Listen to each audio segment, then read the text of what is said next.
اس ضمن میں سب سے پہلے آپ کے سامنے ایک فارمولہ رکھنا چاہتا ہوں۔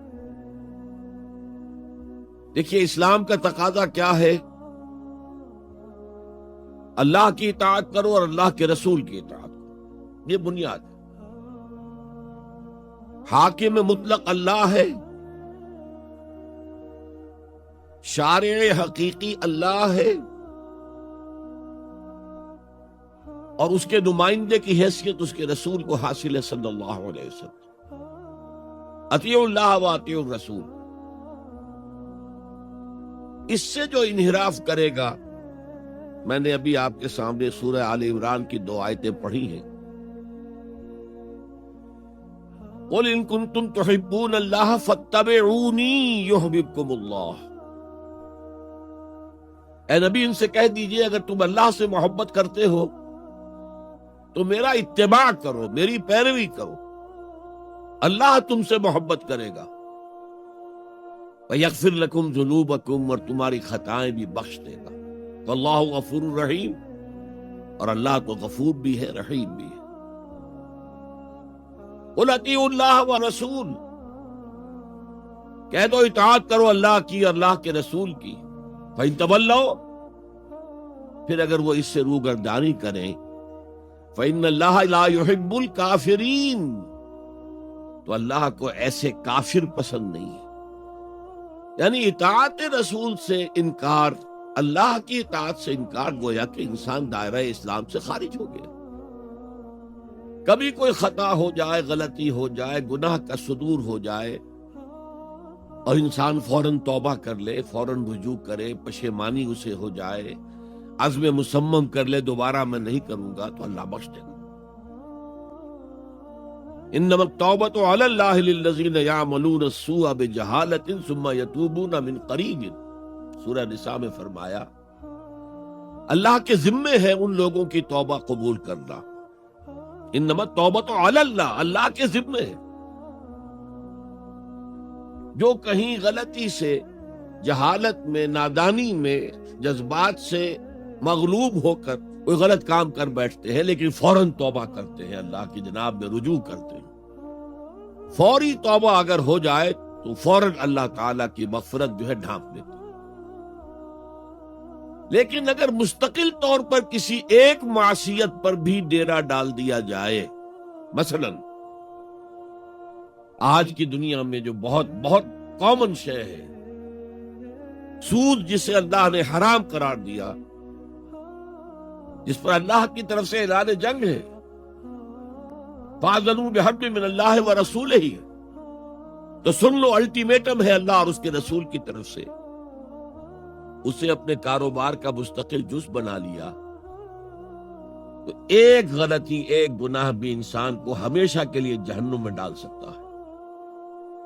بَلَىٰ مَن كَسَبَ سَيِّئَةً وَأَحَاطَتْ بِهِ خَطِيئَتُهُ فَأُولَٰئِكَ أَصْحَابُ النَّارِ هُمْ فِيهَا خَالِدُونَ۔ کیوں نہیں؟ کسی نے جان بوجھ کر ایک بڑا گناہ کمایا، چھوٹے چھوٹے گناہ جو ہے، گناہ صغیرہ، وہ تو خود بخود بھی دھلتے رہتے ہیں، اللہ کی رحمت سے صاف ہوتے رہتے ہیں۔ لیکن کسی نے کبیرہ گناہ کمایا، جان بوجھ کر کیا، اور پھر اس پر ڈیرے ڈال دیے، اور وہ گناہ اس کے گرد گھیرا کر بیٹھا، احاطت بہ خطیئتہ فاولئک اصحاب النار ہم فیہا خالدون، تو وہ ہے جہنمی اور اس میں ہمیشہ رہنا۔ تو اطاعت اللہ کی، اطاعت رسول کی، یہ تو اسلام کا بنیادی مطالبہ ہے۔ اگر یہ بھی نہیں ہے تو پھر کچھ نہیں، اگر یہ نہیں تو بابا پھر سب کہانیاں۔ اب ذرا اس سے قدم اوپر اٹھیے، اطاعت کے ساتھ محبت۔ جب اللہ کی اطاعت کے ساتھ اللہ کی محبت جمع ہو جائے گی تو اس کا نام ہے عبادت۔ امام ابن تیمیہ رحمۃ اللہ علیہ کے جو شاگرد رشید ہیں، حافظ ابن قیم رحمۃ اللہ علیہ، انہوں نے عبادت کی ڈیفینیشن کی ہے۔ عبادت کیا ہے؟ العبادت تجمع اصلین، 2 بنیادی چیزوں کو جمع کرنے سے عبادت وجود میں آتی ہے، غایت الحب وغایت الذل والخضوع، حد درجے کی اللہ کی محبت اور حد درجے میں اللہ کے سامنے گویا کہ پست ہو جانا، جھک جانا، بچھ جانا، انتہائی اطاعت، انتہائی محبت۔ انتہائی میں کیوں کہہ رہا ہوں؟ سورہ بقرہ کے 20ویں رکوع کی پہلی آیت ہے، والذین آمنوا اشد حبا للہ، اور جو لوگ صاحب ایمان ہوتے ہیں وہ شدید ترین ہوتے ہیں اللہ کی محبت۔ بعد میں یہ تو مثبت انداز ہے، منفی انداز میں جو آیت آئی ہے وہ بہت سخت وعید والی ہے، وہ میں بعد میں آپ کو سناؤں گا، تلاوت میں نے کی ہے۔ فارمولہ یہ ہے، اللہ کی اطاعت جمع شدید محبت برابر ہے عبادت کے، اور یہ عبادت جو ہے ہمارا مقصد تخلیق قرار دیا گیا۔ سورہ زاریات کی یہ آیت آپ میں سے حضرات کے علم میں ہوگی، وَمَا خَلَقْتُ الْجِنَّ وَالْإِنسَ إِلَّا لِيَعْبُدُونَ، میں نے جنوں اور انسانوں کو نہیں پیدا کیا مگر صرف اپنی عبادت کے لیے۔ یہ ہمارا مقصد تخلیق ہے۔ اس میں سے اطاعت والے حصے کا کی صحیح ترجمانی کی شیخ سعدی رحمۃ اللہ علیہ نے، زندگی آمد برائے بندگی، زندگی تو آئی ہے اطاعت کے لیے، بندگی کے لیے، غلامی کے لیے، عبدیت کے لیے۔ زندگی آمد برائے بندگی، زندگی بے بندگی شرمندگی۔ اگر اللہ کی بندگی ہی نہیں ہے تو سراسر شرمندگی ہے یہ، اور کچھ بھی نہیں۔ تو اللہ تعالیٰ کی عبادت جس کے لیے ہمیں پیدا کیا گیا، اسی کی دعوت تمام رسولوں نے دی۔ یا قوم اعبدوا اللہ ما لکم من الہ غیرہ، اے میری قوم کے لوگوں، اللہ کی عبادت کرو، تمہارا کوئی معبود اس کے سوا نہیں ہے۔ حضرت نوح کی دعوت بھی یہی تھی، حضرت ہود کی بھی یہی تھی، حضرت صالح کی بھی یہی تھی، حضرت شعیب کی بھی یہی تھی۔ بس فرق کیا ہے کہ پہلے رسول آتے تھے اپنی اپنی قوموں کی طرف صرف، لہذا آپ کو ان رسولوں کے ضمن میں ملے گا یا قوم اعبدوا اللہ ما لکم من الہ غیرہ، اے میری قوم کے لوگوں، اللہ کی عبادت کرو، اللہ کی بندگی کرو، اللہ کی پرستش کرو، اسی کو اپنا محبوب اصلی بناؤ اور اس کے ہر حکم کی اطاعت کرو۔ یا قوم اعبدوا اللہ ما لکم من الہ غیرہ۔ نبی اکرم صلی اللہ علیہ وسلم پر آ کر، کیونکہ آپ کی بعثت ہے پوری نوع انسانی کے لیے، تو اب یا قومے کا لفظ نہیں رہا، یا ایھا الناس، اے لوگو، اے بنی نوع انسان۔ یا ایھا الناس اعبدوا ربکم الذی خلقکم والذین من قبلکم لعلکم تتقون، اے لوگو عبادت کرو، بندگی کرو، پرستش کرو اپنے اس رب کی جس نے تمہیں بھی پیدا کیا اور جو تم سے پہلے تھے ان کو بھی پیدا کیا، تاکہ تم بچ سکو۔ یہ کیوں کہا دوہرا کر تم سے پہلوں کو بھی پیدا کیا؟ اس لیے کہ اکثر و بیشتر گمراہ لوگ، مشرکین کیا کہتے تھے اپنے رسولوں سے کہ ہم تو بس جی اپنے آباء و اجداد کے رستے پر چلیں گے، ما وجدنا علیہ آباءنا، جس طریقے پر، جس طرز عمل پر ہم نے اپنے آباء و اجداد کو پایا ہے، ہم نے اسی پر چلنا ہے۔ تو واضح کر دیا تم بھی مخلوق ہو، وہ بھی مخلوق تھے، تم بھی انسان ہو، وہ بھی انسان تھے، تم سے بھی غلطی ہو سکتی ہے، ان سے بھی ہو سکتی تھی۔ لہذا یہ اصول نہیں ہے کہ جو بھی آباء و اجداد کی ریتیں ہیں، رسمیں ہیں، طریقے ہیں اور جو ان کے عقیدے ہیں انہی کو آپ لے کر چلیں، بلکہ آپ تو تلاش کریں صحیح عقیدہ کیا ہے، صحیح زندگی گزارنے کا طریقہ کیا ہے، اس کو اختیار کریں۔ یا ایھا الناس اعبدوا ربکم الذی خلقکم والذین من قبلکم لعلکم تتقون، تاکہ تم بچ جاؤ جہنم کی آگ سے۔ یہ جو میں نے بتایا کہ اطاعت کلی، ہمہ تن، ہمہ وقت، ہمہ وجوہ، جزوی اطاعت نہیں، بس یہ ذرا نوٹ آف کوشن ہے۔ اگر ہم اللہ کا ایک حکم مانیں گے، ایک نہیں مانیں گے، یہ جزوی اطاعت ہے، یہ اللہ کو قبول نہیں ہے۔ اللہ کی طرف سے تو یوں سمجھیے کہ پیکج ڈیل ہے، ٹیک اٹ اور لیو اٹ، لینا ہے تو پورا لو ورنہ دفع ہو جاؤ۔ اللہ کو تمہاری ضرورت نہیں ہے، تمہیں اللہ کی ضرورت ہے۔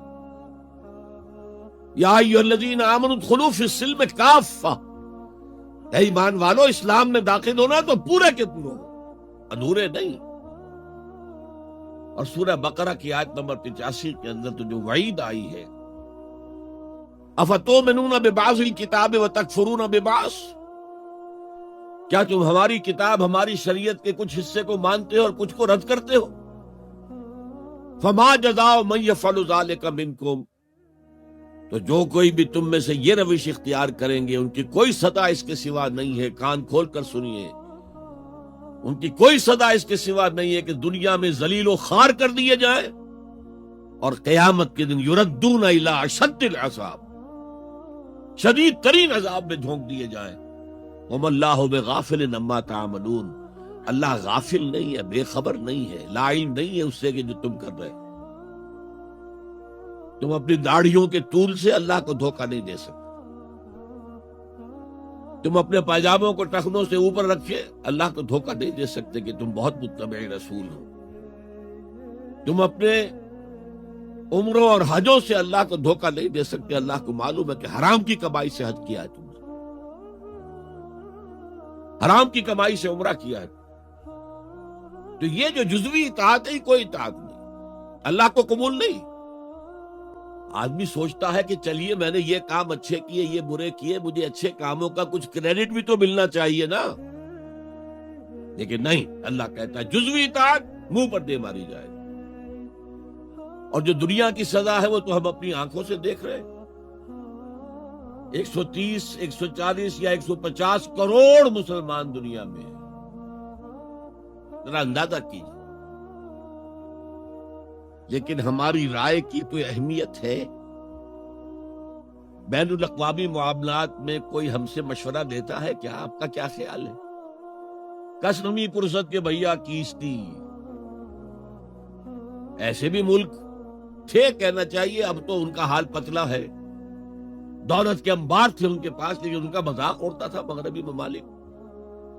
وہ چاہے سعودی بادشاہ ہو اور چاہے وہ UAE کے امیر ہوں، مذاق ہی اڑتا تھا بھائی. کوئی حیثیت. حالانکہ کتنا بڑا رقبہ ہے انڈونیشیا کے آخری جزیروں سے لے کر موریتانیہ تک، سالڈ اسلامی آبادی، مسلمان آبادی.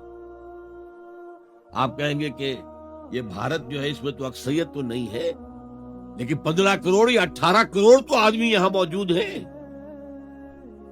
لیکن کوئی عزت، کوئی حیثیت دنیاوی بین الاقوامی سطح پر. بہرحال یہاں بھی ہیں لوگ، کھاتے پیتے لوگ ہیں، ان کی اپنی کچھ عزت ہے اپنے معاشرے کے اندر. لیکن بحیثیت امت، بحیثیت قوم، کیا حیثیت ہماری؟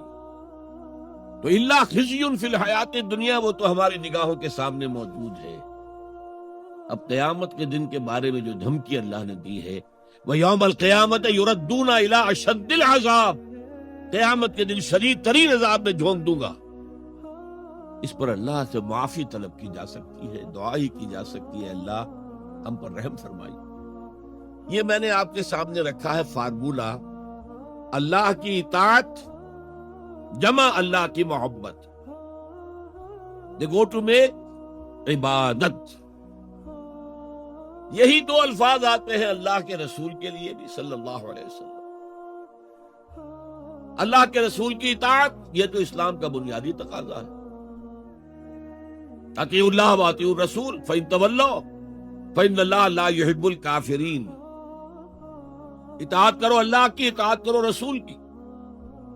پھر اگر یہ منہ موڑ لیں تو اللہ کو ایسے کافر بالکل پسند نہیں، تو کفر کا فتویٰ ہو رہا. لیکن اللہ کے رسول کی اطاعت کے ساتھ محبت کو جمع کیجئے. میں نے ابھی آپ کو حدیث سنائی ہے، حضور نے فرمایا لا یؤمن احدکم حتی اکون احب الیہ من والدہ وولدہ والناس اجمعین. تم میں سے کوئی شخص مومن ہو ہی نہیں سکتا جب تک کہ میں اسے محبوب تر نہ ہو جاؤں، اپنے باپ سے، اپنے بیٹے سے اور تمام انسانوں سے. تو اللہ کے رسول کی اطاعت جمع اس کی محبت. اس محبت کے ضمن میں ایک واقعہ یاد آیا جس سے اندازہ ہوگا کہ کس قدر اپنائیت تھی، کتنا قرب تھا حضور کے اور حضرت عمر فاروق رضی اللہ تعالیٰ عنہ کے مابین. ایک مرتبہ حضور دریافت کرتے ہیں حضرت عمر سے، عمر تمہیں مجھ سے کتنی محبت ہے؟ اب آپ سوچئے، ذرا سا بھی مغایرت کا باریک سا پردہ بھی اگر کہیں ہو تو کیا یہ سوال کیا جا سکتا ہے؟